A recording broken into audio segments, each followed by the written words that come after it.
Pay for my kids too, my sister snapped and threw me a $12,800 invoice. Tuition, gadgets, camp. I said not a cent. A week before Thanksgiving, I overheard her telling Mom, I have a plan. After dinner, he pays for my kids. Mom nodded. There are no other kids in this family. So I changed the plans. On November 23rd, my sister texted, "Where are you?" I laughed and advised not to wait for me in the catering. My name is Ryan. I'm 34. Middle kid, default driver, family IT desk. I keep spare batteries in my glove compartment, a PDF scanner app on my phone, and a little notebook where I write down what I loaned and what day someone said Friday for sure.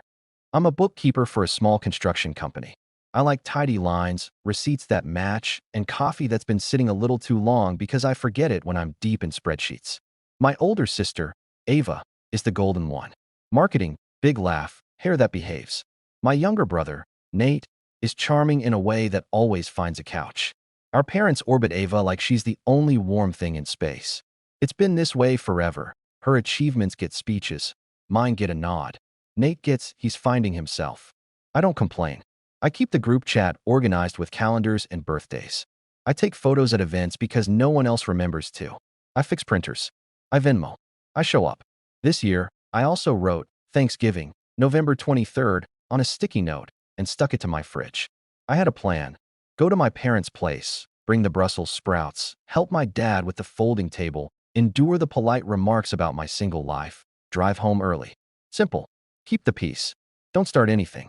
Then, the Sunday before Thanksgiving, I stopped by my parents' house to drop off a spare cooler. The back door sticks unless you lift and push. I lifted and pushed. I was halfway in when I heard voices. Kitchen. My mom's whisper-sharp tone, Ava's bright confidence. I have a plan, Ava said, and I could hear the smile. After dinner, he pays for my kids. Easy. We have the invoice. Tuition, gadgets, camp, the whole thing. I'll slide it over with dessert. How much is it? My mom asked. Only $12,800 for the semester. It's not even a full year. My mom made that approving hum she saves for Ava. There are no other kids in this family, she said, like a slogan. We all pitch in. He'll do the right thing. Something in my chest went still. I hadn't moved yet. I stood by the laundry room, holding a plastic cooler, looking at a stack of folded dish towels, and timed my breathing with the clicking clock on the wall like I could sync to something calmer. I heard Ava say, "He won't say no in front of everyone." And my mom answer, "He never does." I set the cooler down quietly, backed out the sticky door, and stood on the porch until my heartbeat slowed. On the drive home, my phone buzzed. A text from Ava. Heads up.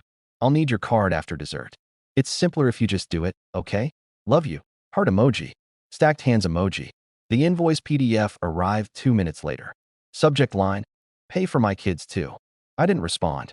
I stared at the red numbers on my dash, the way the gas light flickers at the exact same point every week, and I thought about my notebook with lines of dates and names in my own neat handwriting, and how those lines never seem to end. That was the first trigger. I didn't act yet. I put my phone face down on the passenger seat, drove home in silence, and made a turkey sandwich I didn't taste. I sat at the table, listened to the fridge hum, and stared at the crayon drawing my nephew gave me last year. 3 stick people and a son with too many lines. He wrote, Uncle Ryan. Close enough. I told myself not to overreact. It's just talk, I thought. It's just Ava being Ava. It's just mom doing the mom thing. I brushed my teeth, set my alarm, and tried to sleep. I didn't. This didn't start with a $12,800 invoice. It started years ago with smaller numbers and the way everyone smiled when I pulled out my card. When Ava had her first baby, I covered the hospital parking because we forgot cash. When her second came, I paid the doula deposit because we'll pay you Friday. Friday turned into next Friday, and then into a very sweet thank you card with a gift card to a cafe that closed in 2018. Oops, Ava laughed, tearing the envelope out of my hand. You should have used it. I paid Nate's traffic ticket because he said it would ruin his insurance forever. I paid my parents' electric bill when there was a mix-up with autopay. I bought the extra foldable chairs we used last Thanksgiving because the old ones squeaked, and my mom said the squeak hurt her head. No one asked. I volunteered. That's on me. I like being useful. I like the feeling of a problem being over. The money story in our family is simple. Ava has expensive emergencies. Nate has urgent opportunities. My parents have constant surprises. I have stability. My mom says stable like it's a synonym for endless. She loves saying, We're so proud of how you support each other. That's what family does. She wishes out loud that I would aspire higher. And in the same breath, texts me screenshots of Ava's Amazon cart with "Can you grab these?" in the caption. She says, "We're not keeping score," and then keeps score in invisible ink. I started keeping light score in my notebook. Not out of spite, out of sanity. January 12th. Ava, $180. Field trip fund plus new cleats. March 3rd. Nate, $400. Deposit for room he didn't get. April 29th. Parents, $260. Plumber. Lines, dates, notes like "promised Friday," and a small check mark when the money came back. Not many check marks. Ava's kids go to a private school that sends glossy magazines with pictures of kids in blazers holding violins. She calls it the investment. She also uses investment for new phones, summer camps with glossy brochures, and a coding kit that cost more than my first laptop. Her husband, Eric, is nice until money appears. Then he gets quiet and looks at his watch. They aren't villains. They're just used to the world rearranging itself to make their choices look smart. A year ago, Ava sent an invoice by email labeled "Emergency Tuition Gap, $3,600. Just cover it and I'll sort it with Dad," she wrote. My dad never sorts anything except nuts and bolts into coffee cans in the garage. I paid it. I told myself it was the last time. Then came STEM kits, only $799. Ryan, don't be cheap. They're curious. And fall trip to DC. Just the deposit, $500 now, they'll fundraise later. And scholarship application fee.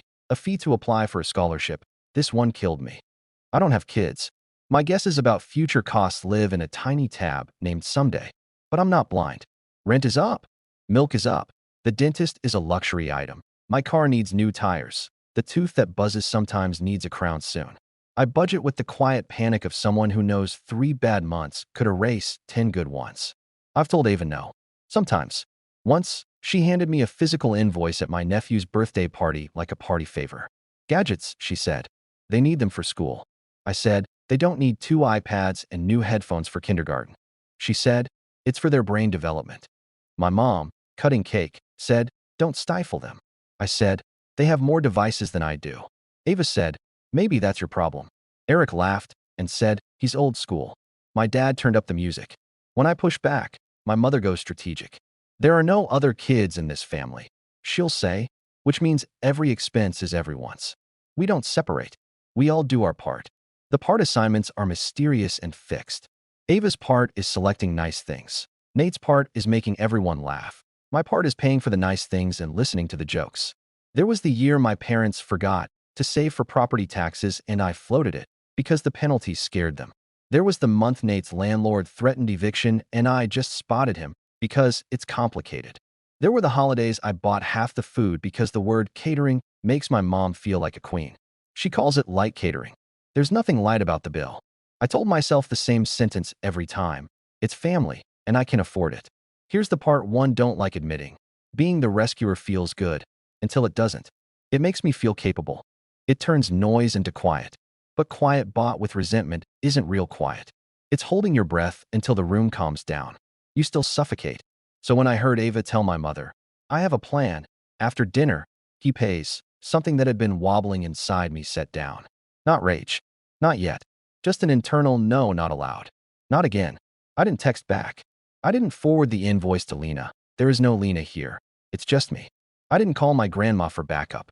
I made a bowl of cereal at 11 p.m. and ate it standing up, and I practiced the words, "I can't do that," in my kitchen until my cat came in, sat down, and stared like I was making a good point.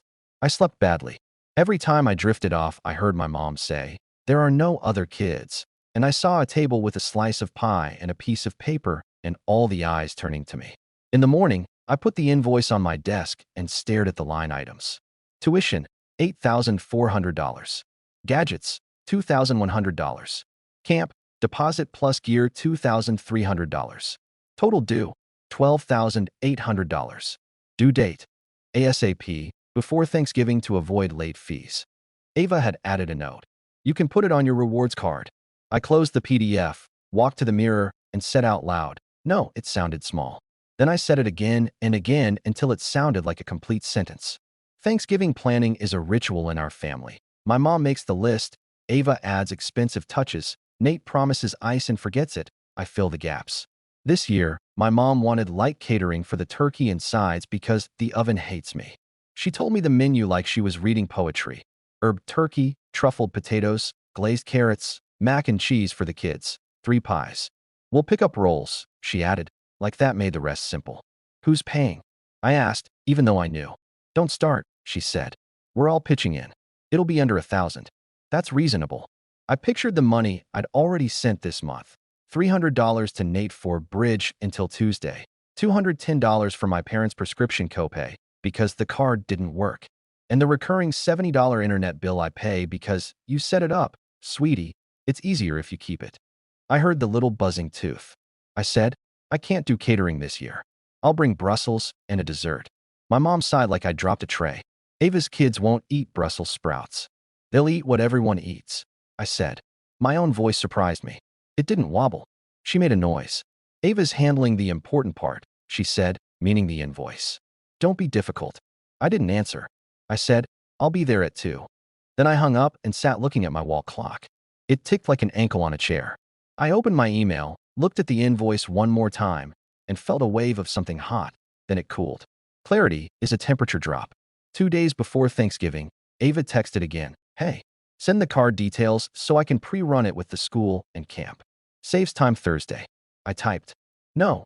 She sent back 12 question marks and a voice note that started with a laugh and slid into, Are you serious? Ryan, don't make this weird. It's for the boys. You're good with money. You literally love budgets. Just do the thing. I called.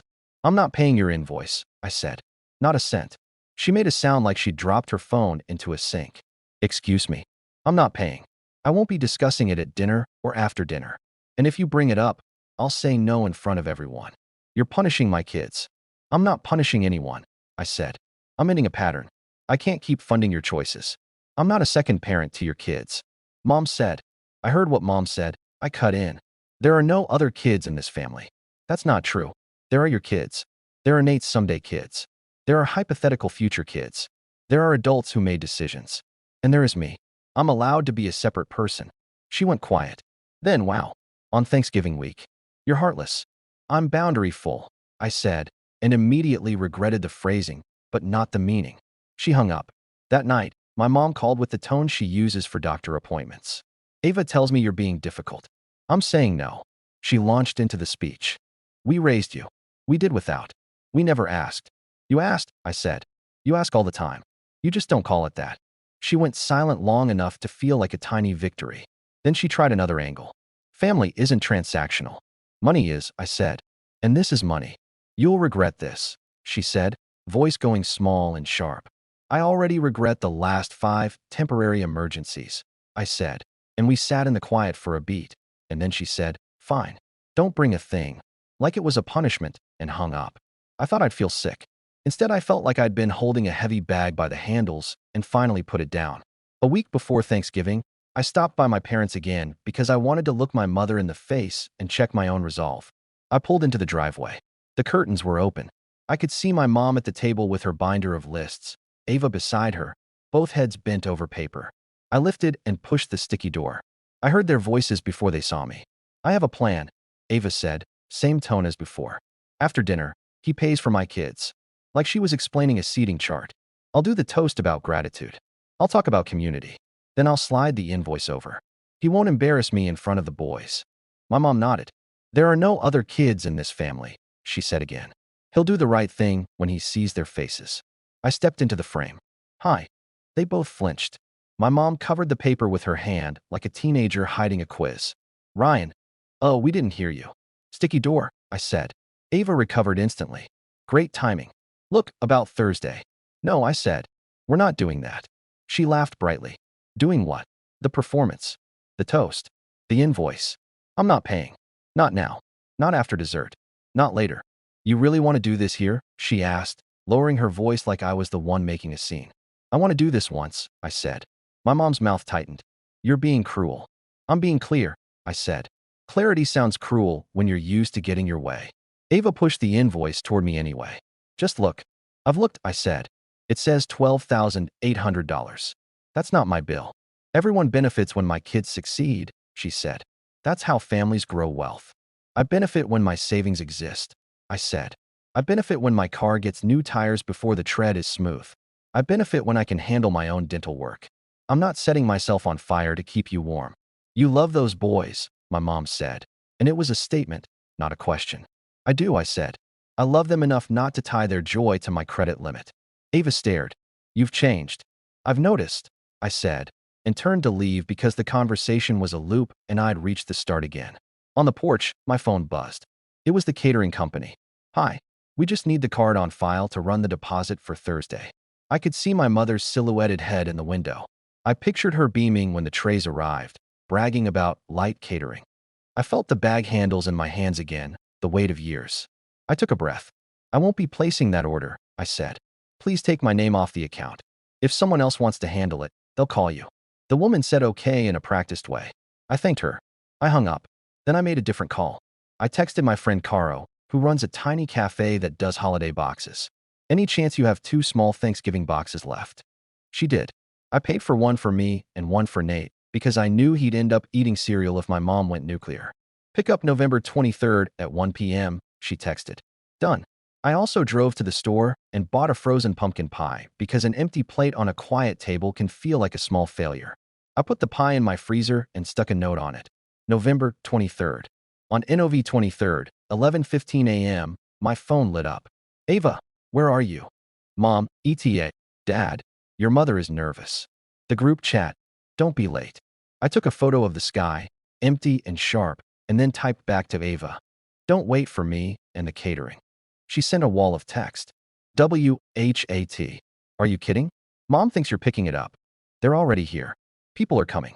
You're going to humiliate us. I wrote. I told you I wasn't paying. Enjoy your plan. I changed mine. Then I turned my phone face down and picked up the cafe boxes. I brought one to Nate's apartment. He opened the door in socks and relief. I love you forever, he said, grabbing the box. Mom said there's drama? I shrugged. There's clarity. He nodded like he'd been waiting for that word. I went home, warmed my food, cut the pie, and ate at my little table with the bad plant that keeps deciding to live anyway. I watched a movie I've seen 10 times. It felt like a day that happened inside my life, not a performance I was drafted into. The calls kept coming. My mom.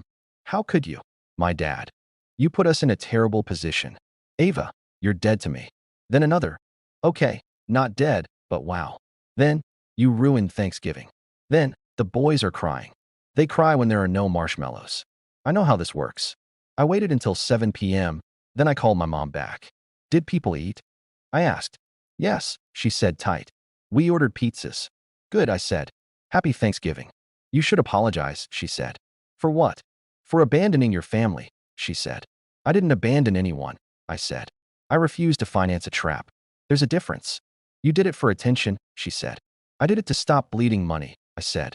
You think you're better than us, she said. I think I'm separate from you, I said. That's new. I like it. She hung up. Ava texted at 9. We need to talk. Tomorrow. Noon. I replied, no. Next week if you want. Not about money. She sent back. You're unbelievable. I put my phone on Do Not Disturb and fell asleep hearing nothing but my own radiator. The fallout week looked like this. Monday, my aunt called to say I broke my mother's heart. I said it'll heal. Tuesday, Eric left a voicemail explaining their cash flow like I'm a bank manager. I deleted it. Wednesday, my grandma texted a heart and proud of you for standing strong. I cried in my car for 2 minutes outside the hardware store. Thursday, Nate sent a photo of an empty plate with thank you written in gravy. I laughed too hard at that. Friday, my mom posted a Facebook status about kids these days and losing values. I resisted the urge to comment, values are not a payment plan. A week later, Ava sent a shorter invoice. Tuition portion only, $8 for 100. I replied with a link to a scholarship program at the school and a budget template. She wrote, don't treat me like one of your clients. I wrote, okay, and didn't. 2 weeks later, my mom tried a new tactic. Can you at least cover Christmas dinner? I said, I'll bring 2 sides. She said, you don't love me. I said, I love you enough to stop lying by paying. Silence. Then, we'll see. 3 weeks later, Ava called from her car. I could hear turn signals. I hate you, she said. I listened. Then she said, no, I don't. I hate that this is hard. I said, me too. She said, the boys asked if Uncle Ryan is mad at them. I said, tell them I love them. I just can't be the money guy anymore. She said, Eric says you're being dramatic. I said, maybe. It's working. We ended the call with nothing solved and no invoice sent. That felt like a win. It's quieter now. Not silent. Just less of that buzzing noise where I can't hear my own thoughts. I'm learning that peace is not everyone being happy with me. Peace is me not being furious at myself. My mom still says, there are no other kids in this family. I say, there are, and I am one of them. My dad still tries to float logistics. Okay, what if we split in thirds? I say, I'm not splitting your choices. Nate still borrows $40 sometimes. I still give it to him if I can. He pays me back lately. He sends a screenshot of the transfer with a thumbs up emoji like we're both proving something. Ava has mostly stopped sending invoices. She sends questions instead. Do you know a cheaper camp? Is there a used buy group for gadgets? How do you set up autopay? I help when I have bandwidth. I say, no, when I don't.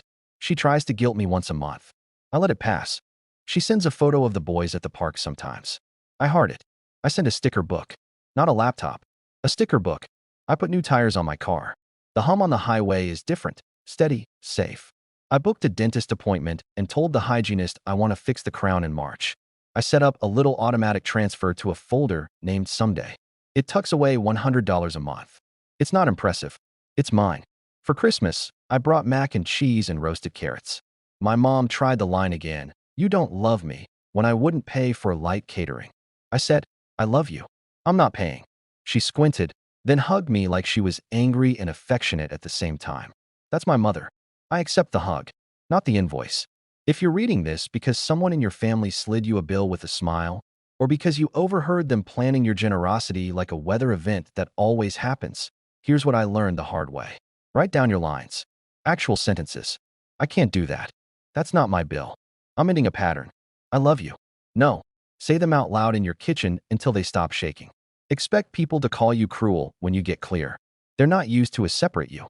Expect the texts, the missed calls, the long posts about family values. Expect the quiet after you hold your line. That quiet is weird and, honestly, beautiful. I didn't fix my family. I changed my part. I stopped funding disrespect.